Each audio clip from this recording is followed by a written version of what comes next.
അപ്പോൾ ഇനി നമുക്കറിയേണ്ട പ്രോസസ് ഓഫ് കാൽക്കുലേറ്റിംഗ് ROI ആണ്. ROI can be calculated by determining the കോസ്റ്റിനകത്ത് വരുന്ന സബ് പോയിൻറ്റ്സ് ആണ് design and development cost, promotional cost, faculty cost and employee cost. അപ്പോൾ ഈ പറയുന്ന 4 കോസ്റ്റ് ആദ്യം നമ്മൾ കൺസിഡർ ചെയ്യണം. അപ്പോൾ return on investment of training നമുക്ക് അറിയണമെന്നുണ്ടെങ്കിൽ ഈ പറയുന്ന കോസ്റ്റ് ആദ്യം നമ്മൾ അസർട്ടൈൻ ചെയ്യുക. അപ്പം ഓരോ കോസ്റ്റിലും എന്തൊക്കെ വരുമെന്ന് നോക്കാം. ഡിസൈൻ ആൻഡ് ഡെവലപ്മെൻറ്റ് കോസ്റ്റിനകത്ത് first category of cost to be considered, ഇതാണ് ആദ്യം നമ്മൾ കൺസിഡർ ചെയ്യേണ്ട കോസ്റ്റ്. ഇവിടെ നമ്മൾ ട്രെയിനിങ് പ്രോഗ്രാമിൻ്റെ കോസ്റ്റ് വരും. ട്രെയിനിങ് ആൻഡ് ഡെവലപ്മെൻറ്റിൻ്റെ പ്രോഗ്രാം ഡിസൈനിങ്ങിൻ്റെ കോസ്റ്റ്, ക്ലാസ് റൂം ഇവൻ്റ് ആണെങ്കിൽ അതിൻ്റെ കോസ്റ്റ്, സെൽഫ് സ്റ്റഡി മെറ്റീരിയലിൻ്റെ കോസ്റ്റ്. ഓക്കെ, പിന്നെ സിമ്പിൾ കോച്ചിങ് സെഷൻസോ കാര്യങ്ങളോ ഒക്കെ ആണെന്നുണ്ടെങ്കിൽ അതിനനുസരിച്ചുള്ള എക്സ്പെൻസ്.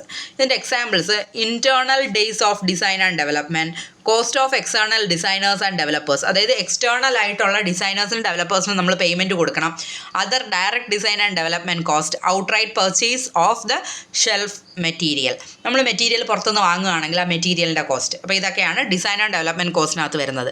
ഇനി പ്രൊമോഷണൽ കോസ്റ്റ് എന്ന് പറയുന്നത് ഈ ഒരു പ്രോഗ്രാം പ്രൊമോട്ട് ചെയ്യാൻ വേണ്ടിയിട്ട്, ഈ ട്രെയിനിങ് പ്രോഗ്രാം പ്രൊമോട്ട് ചെയ്യാൻ വേണ്ടിയിട്ട് നമ്മുടെ ഓർഗനൈസേഷൻ എത്ര കോസ്റ്റ് ആവുന്നു, ഇത് സെക്കൻഡ് കാറ്റഗറി ഓഫ് കോസ്റ്റ് ആണ്. പ്രൊമോഷണൽ കോസ്റ്റ് നമ്മൾ നോക്കുമ്പോൾ ഈ 3 കാറ്റഗറിയിലായിട്ട് പറയാം. Internal days promotional activity, cost of external agencies, other direct cost of promotion. അപ്പോൾ നമ്മൾ പ്രൊമോഷൻ്റെ കേസ് എടുക്കുമ്പോൾ internal days of promotional activity, okay, അപ്പോൾ നമ്മൾ ഇൻറ്റേർണൽ പ്രൊമോഷൻസ് എടുക്കും. പിന്നെ അത് കഴിഞ്ഞ് കോസ്റ്റ് ഓഫ് എക്സ്റ്റേണൽ ഏജൻസീസ്, അത് കഴിഞ്ഞ് ഡയറക്റ്റ് പ്രൊമോഷൻ, പോസ്റ്റേഴ്സ്, ബ്രോഷേഴ്സിൻ്റെ ഒക്കെ എക്സ്പെൻസ്. അടുത്തത് faculty cost. The next category of cost relate to the delivery of the training, whether it is mediated by faculty or self administered. പിന്നെ നമ്മൾ faculty cost, അടുത്തെന്ന് വെച്ചാൽ നമ്മൾ ആ പഠിപ്പിക്കുന്ന ആ ട്യൂട്ടർക്ക് കൊടുക്കുന്ന ചാർജസ്.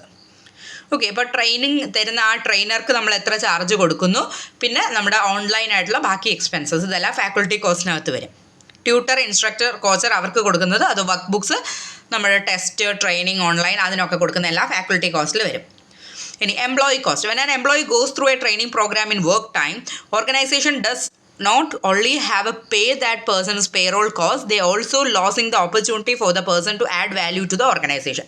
ഒരാൾ ട്രെയിനിങ്ങിന് പോകുമ്പോൾ അയാളുടെ സാലറി നമ്മൾ കൊടുത്തേ പറ്റൂ, കാരണം നമുക്ക് വേണ്ടിയിട്ട് അയാൾ ട്രെയിനിങ്ങിന് എടുക്കാൻ വേണ്ടി പോകുന്നത്. അപ്പോൾ അയാൾക്ക് സാലറി കട്ട് ചെയ്യാൻ എന്തായാലും പറ്റില്ല, ആ സാലറി അയാൾക്ക് കൊടുക്കണം.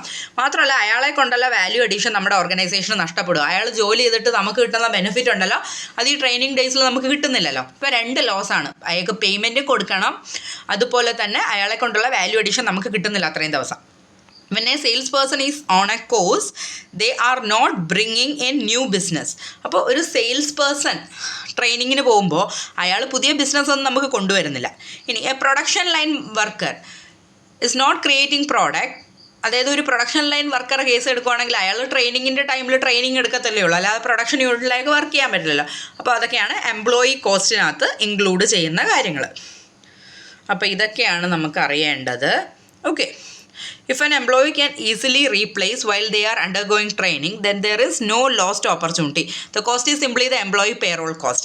ഇനി നമുക്ക് ഒരു എംപ്ലോയി ട്രെയിനിങ് പോകുമ്പോൾ അതിന് റീപ്ലേസ്മെൻ്റ് ആയിട്ട് വേറൊരു എംപ്ലോയി ഉണ്ടെങ്കിൽ നമുക്ക് കുഴപ്പമില്ല.